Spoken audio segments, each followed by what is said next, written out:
सिंधू जिल्ह्याचे पालकमंत्री परवा देवगडमध्ये जाऊन देवगडमध्ये अणुऊर्जाचे पुस्तक बंद असे घोषणा केली। खऱ्या अर्थाने पालकमंत्र्याला आणि मत्स्यउद्योग मंत्र्याला ही घोषणा करण्याचा अधिकारच नाही आहे। तो अधिकार राज्याचे मुख्यमंत्री, कारण राज्याच्या मुख्यमंत्र्यांनी देवगडमध्ये 1 लाख कोटीचा अणुऊर्जा प्रकल्प येणार अशी घोषणा केली आणि तो करार करताना मुख्यमंत्री आणि उद्योगमंत्री यांनी करार केला आहे।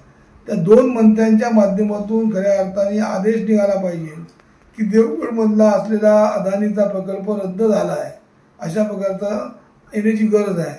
पण पालकमंत्री कुठेतरी जनतेची दिशाभूल करत आहेत, जनतेची दिशाभूल करून जनतेला फसवत आहेत।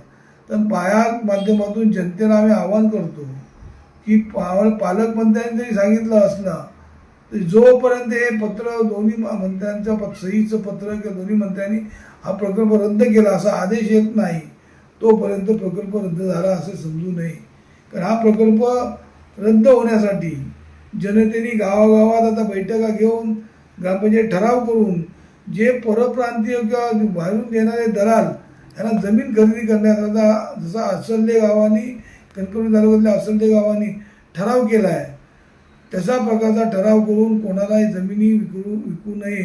कारण या जमिनी विकण्याकरता ह्यांचेच दलाल कोणतरी येतील, जमिनी खरेदी करतील आणि ज्याप्रमाणे नाणारमध्ये शाह गांधी या लोकांनी जमिनी घेतल्या तशाच प्रकारच्या इकडे जमिनी अगोदर घेतील रद्द झाला म्हणून। तर तसं समजू नका। जोपर्यंत पालकमंत्री ह्या ठिकाणी यांचा आदेश किंवा पालकमंत्र्यांनी हा प्रकल्प रद्द करावा असं पत्र तरी जनतेला प्रसिद्ध करून दाखवावं असं मुख्यमंत्र्याला मी पत्र दिलं आहे की हा प्रकल्प रद्द करण्यासाठी हे तरी पत्र दाखवावं। त्यामुळे पालकमंत्री जनतेची फसवणूक करत आहेत। त्याच सभेमध्ये सांगितलं वॅक्स म्युझियम, जो वॅक्स म्युझियम ज्या ठिकाणी केला तो आता बंद पडला, पण बंद पडला असला तरी त्या असलेल्या घरमालकाचे किंवा त्या इमला मालकाचे भाडे अजून थकीत नगरपालिकेने ठेवला आहे। हा नगरपालिकेला भोर्दंड आहे। त्याचप्रमाणे आज ज्या देवगड नगरपालिकेला पाण्याची गरज आहे ती पाण्याची सुविधा पालकमंत्री अद्याप सोडवू शकले नाही। आनंदवाडी प्रकल्प गेले 12 वर्ष बंद आहे। तो प्रकल्प मत्स्य उद्योग मंत्र्याकडे असून पण तो मत्स्य उद्योग मंत्री ते प्रकल्प चालू करू शकले नाही। जो आज देवगडमध्ये मत्स्य उद्योग मंत्री असून देवगडमध्ये मच्छी मार्केट नाही आहे, ते मच्छी मार्केट चालू करण्याची गरज आहे, ते अजून चालू करू शकले नाही। आणि त्याचबरोबर देवगडचा घनकचरा जो आहे त्यासाठी कोणती सुविधा नाही।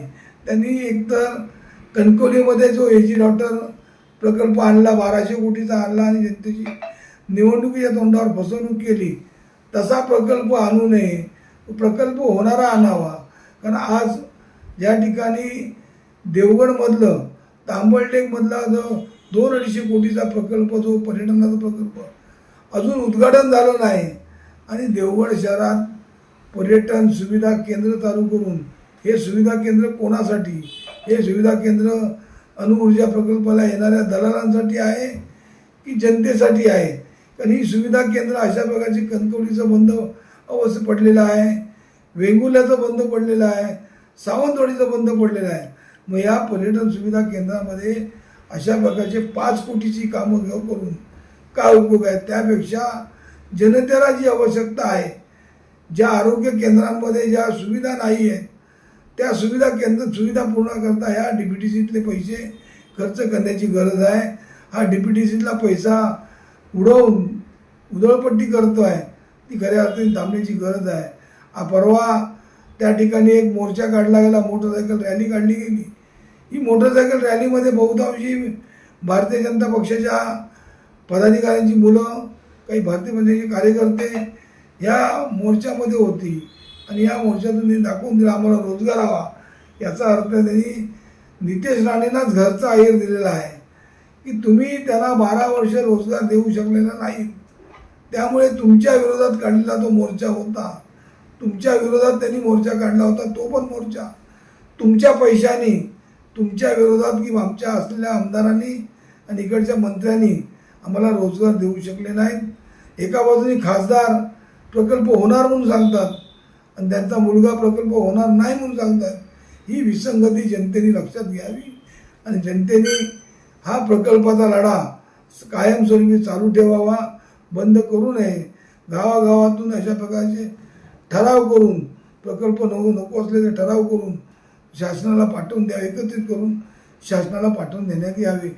तरच प्रकल्प हा रद्द होईपर्यंत आम्ही शिवसेना म्हणून तुमच्या सोबत असू आणि जनतेसोबत आम्ही शिवसेना राहणार आहोत. पालकमंत्र्यासारखे फसवेगिरी करणार नाही.